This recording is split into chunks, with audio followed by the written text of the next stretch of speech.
Hello and welcome to a new episode of the College Experience. In today's episode, I'm glad to host a dear classmate who she and I have had similar experiences with the college since we were also neighbors. Hello, Alicia, and welcome. And between, long time no hear. Long time no see. Hey. No see either, yeah. Yeah. How are you and how things with you? I am just good. Nothing crazy have happened to me, which is good. It's calm. Pleased. Good. Yeah. How are you? I'm good. And actually, we miss your craziness. Can we start with you describing your social experience at Södertörn? How would you describe the community atmosphere there? Wow, the atmosphere there. Yeah. It's in our class or like more just wherever you like, just hit the point and I will go with you. Okay, so I met a very good friend the first day, really. So my social interaction went good. Yeah. At the first day, you said? Yes, at the very first day. So, it was kind of simple to be comfortable, to be nice and, friendly with other people after that, because the first is always the most scary and stuff like that. So I felt more confident, probably. Up and down, it's like rolling on a wave. Like sometimes you're having that energetic social time and sometimes it's like,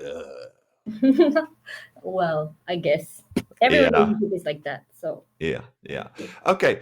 Since we talked a little bit about the social, of course, we haven't mentioned the things like, have you had your times afterwards, after the exams and so with the social gatherings? Remember those times? Remember those times, them good old times.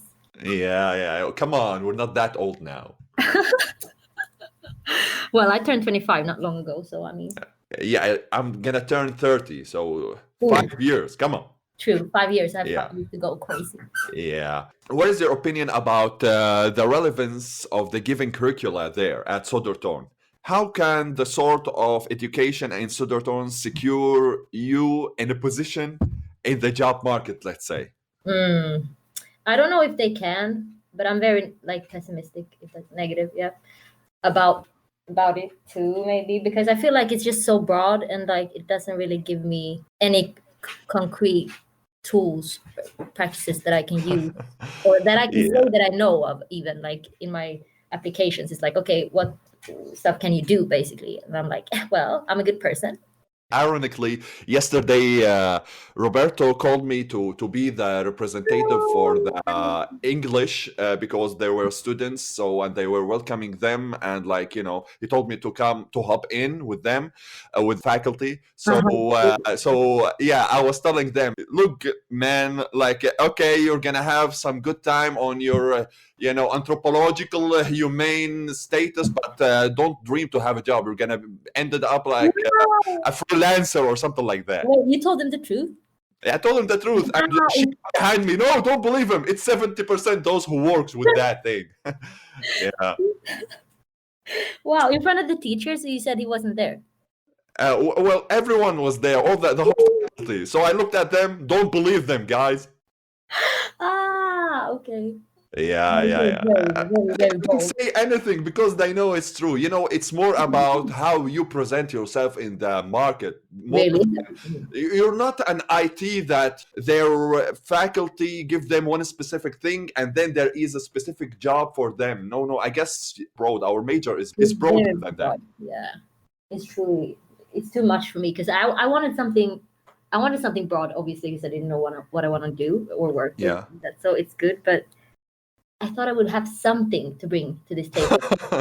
Yeah, you couldn't take all this broad, I just wanted something a little bit, a little thing, a little fucking scissor or something that I could use. Yeah. Okay. So we're still talking about the curriculum and relevance. Do you think that the things we have been told there is something on the technical side is something good? Have you enriched your intellectual brain with the things we have been taught there, programs and all those seminars we've been through? Yeah, I think so, actually, because it's the things that we've been taught has also been good how do you say, to get a better picture of how the world is connected. Basically, it's more like I became maybe a bit more, I guess, critical and critical and nihilistic, I guess. yeah, for sure. Yeah. But obviously, I think they had like obviously good.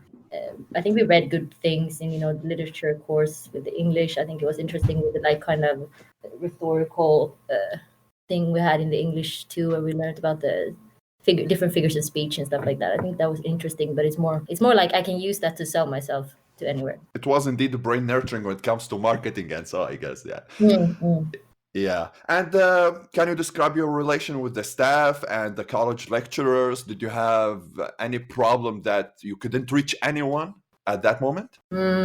Yeah, I mean, one time we had an exam in the English in the global context course, I think it was called, with the post-colonialism and colonialism and postmodernism and all those things.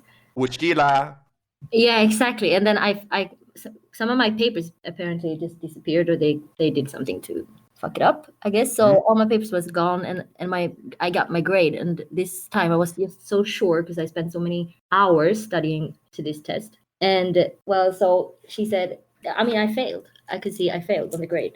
It was not approved, and I was just like, I was kind of like ready for even like better than approved.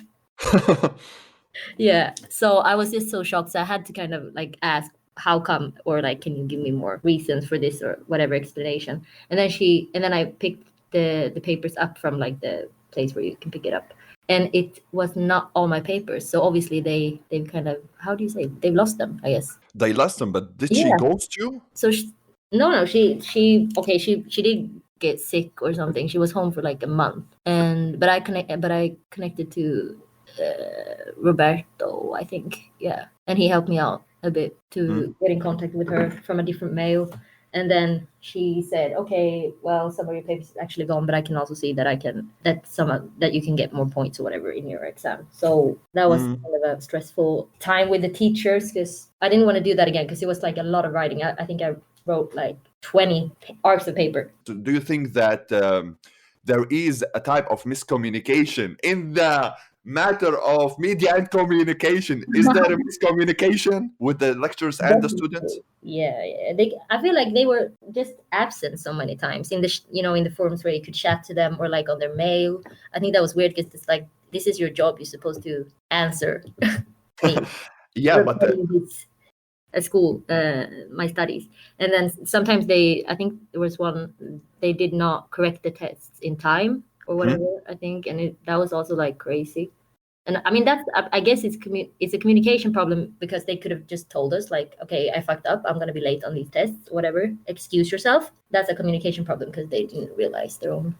Is that a thing that goes with like, Södertörn reputation, or is it the same with every Swedish university? Actually? Yeah, it's a very good question. I don't know. I wouldn't know, because I've only been to Södertörn, I guess. And I don't know about the reputations, really.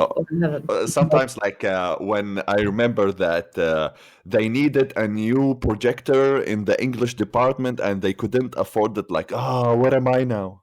In Södertörn?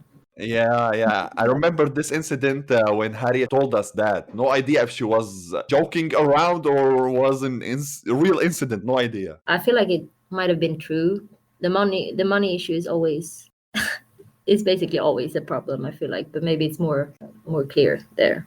Okay, so I would love also to hear your, if you have an idea about a desired project or wishes to have a collaboration with someone about a project you would like to work on, anything like that.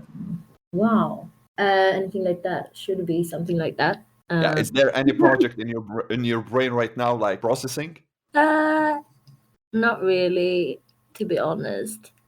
I was like, I just figured out that in my future job, I probably want to work by myself. Yeah. Which is so fucking Yeah, we hope to the state that we are freelancers.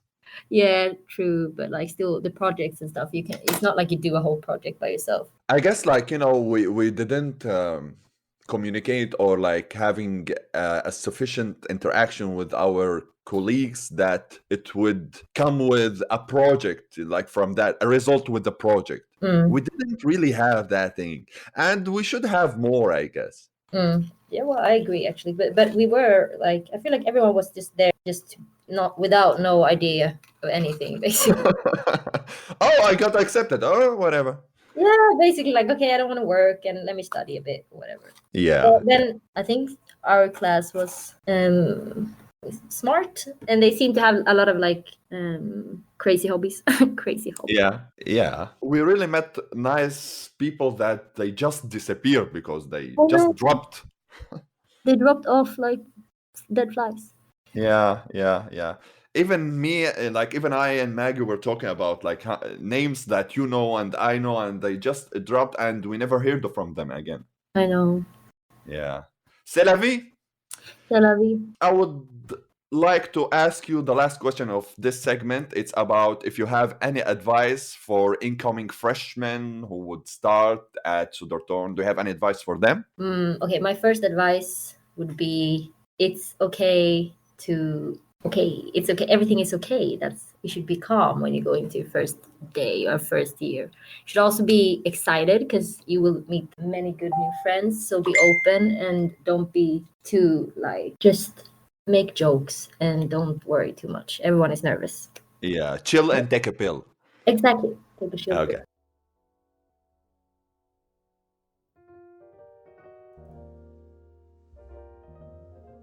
Now we can absolutely move to your second segment. It's about your essay thesis. It gave me a blend of feelings. On one hand, you're talking about the concept of cancel culture. On the other hand, you're talking about the freedom of expression. Can you give me a bit insight about what is going on your essay?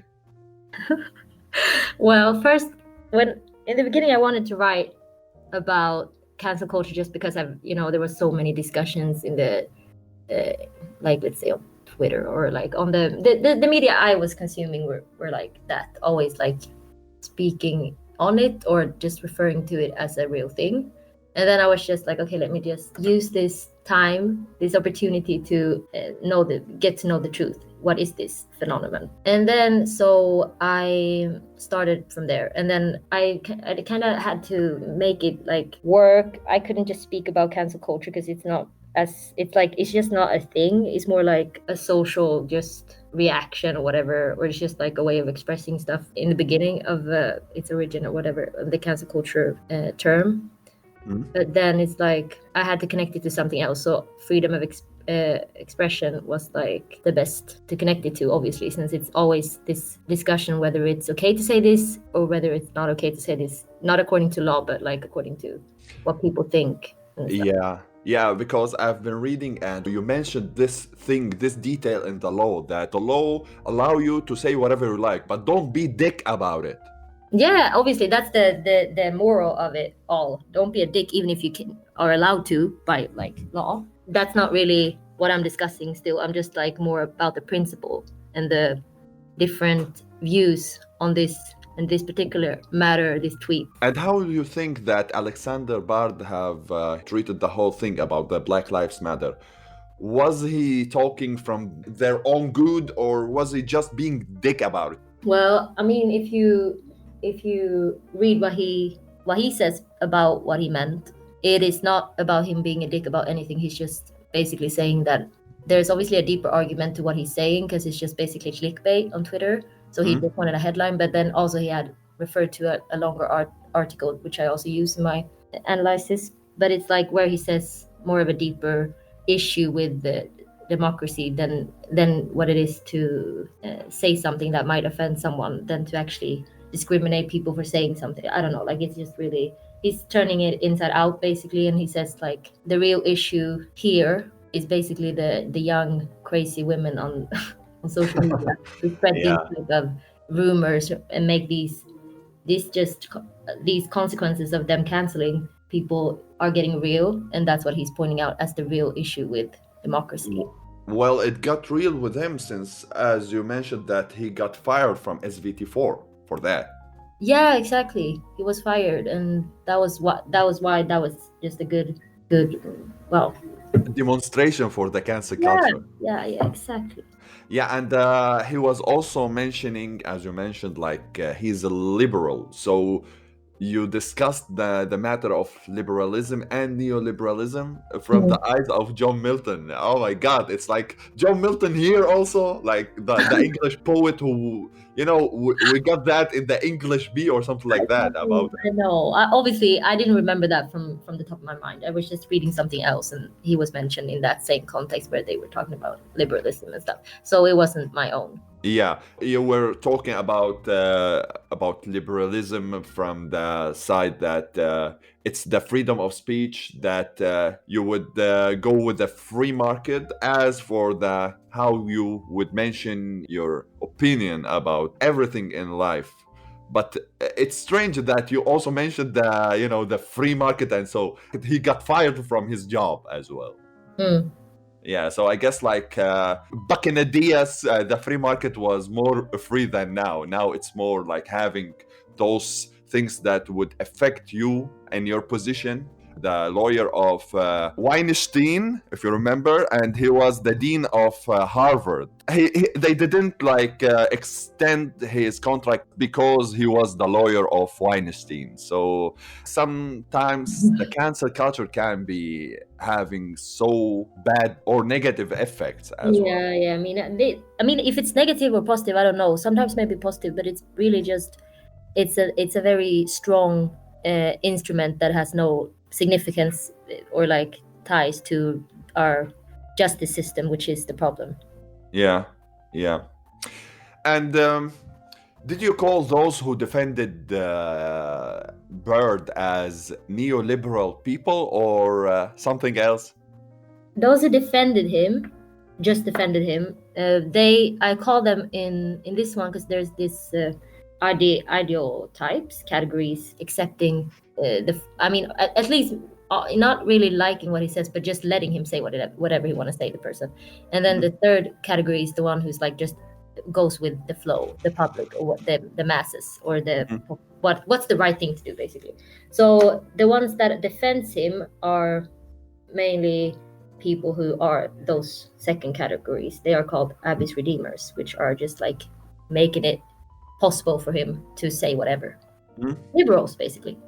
And yet he somehow tried to what it's called to swallow his pride, and then he supported the opinion of the African American voices, as you Yeah, mentioned, yeah. and maybe throw some words by Martin Luther King, like he got blended in, but after what, it's too late now. No, but it's funny because it wasn't really. He said that he had this, that he said basically the same thing that Martin Luther King said, like you said, and then he really didn't when we look at Mm. the texts. So it's like, yeah.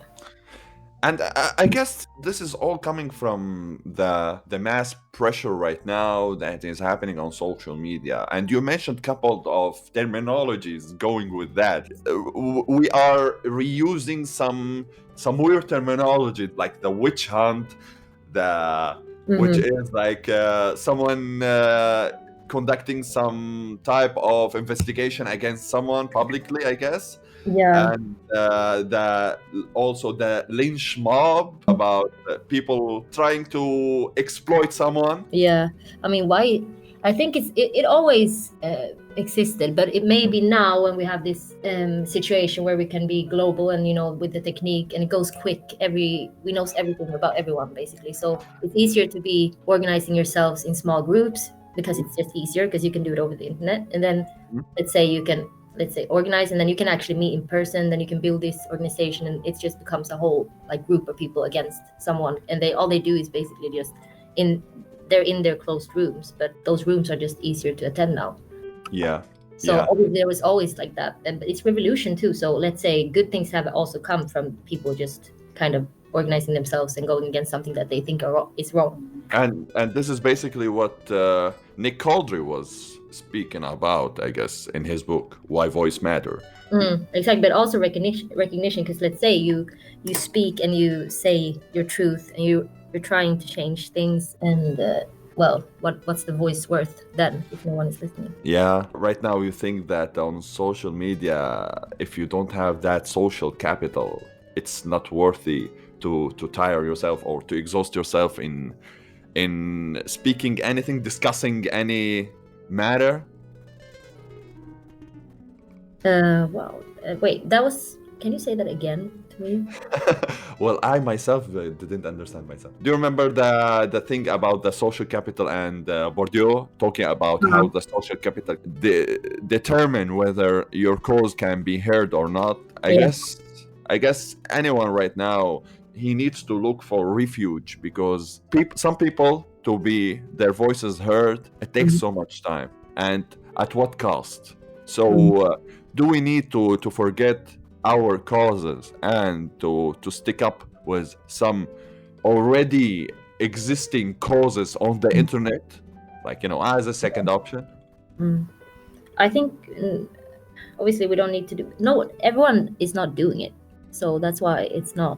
It's easier to do it now, like I said, but it's like everyone is not doing it, and you don't have to do it. You can just stand where you stand, and you don't even Mm, have to stand anywhere in everything. You don't have to mm. think about everything. At least tell me, before you take the mic, can you tell me about the purpose of writing this essay? Why did you choose such a hot topic, I guess? Yeah, I mean, I was just like I said, interested in these discussions that were surrounding me basically when I was up online, and also in my I guess normal life where people are like really maybe not using the word cancel, Mm, but it's like more. I feel like it's a thing where it's like we're not with them now because he did this or she did that. yeah. So I just found it interesting.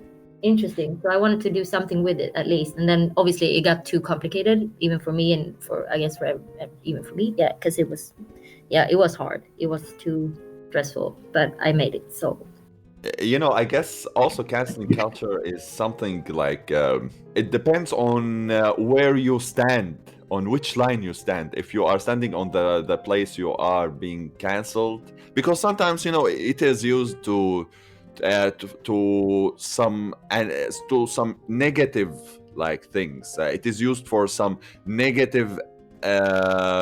Without you doing anything, you may get cancel cultured because of the power of mass. Like, mm-hmm. who does decide now who needs to be cancelled and who needs to proceed? That is the question. Who does that? uh, who does that? I guess neither I or you. No, Someone with a higher voice, someone with maybe. power. Yeah, obviously someone with power and Yeah. someone who is really like dependent on let's say numbers and let's say their status is basically where they may prosper or make money profit from, so they need to keep a clean Yeah. plate Yeah. with the right mind with the right values. It's important to like match.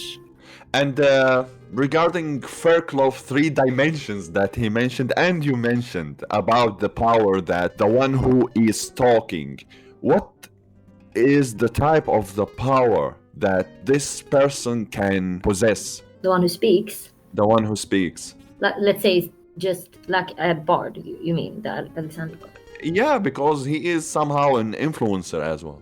I mean, exactly. I mean, when I kind of liked him, enjoyed him, whatever before, and then when I saw this tweet, I was actually a little bit hurt by it. So I guess when he says just crazy things or just things or stuff, it can make his own followers or audience turn his back too. Yeah, and have you witnessed some of his defenders? Like, have you come across someone who said like, he had the point or something like that? I don't think so because he speaks so much for himself anyway. So I don't think anyone needs to speak for him. He speaks too much. Yeah, This profile. yeah, a lone wolf and asshole, I guess. Yeah, it's really like that. I don't know why I even liked him before because he's really just lonely and ugly. Oh, Oh, we don't judge. We don't that judge. was really under the belt. He is special. Yeah, he's special. He comes special. Yeah. Okay. The thing is, you were asking a very good question about, okay, since the freedom of speech allows us to say whatever we like or think however we like, then should we let the neo-Nazis then to discuss their type of thinking or their their dogma? There must be some sort of limitation. Yeah. We can't just have. We need to have values and laws and I guess even norms. We need all of this, but maybe it got a little bit out of hand with this cancel culture thing. As long as there is no physical, psychological harm caused by them, do you think that we can accept the psychological bit is the hardest to kind of just to even distinguish. Amen.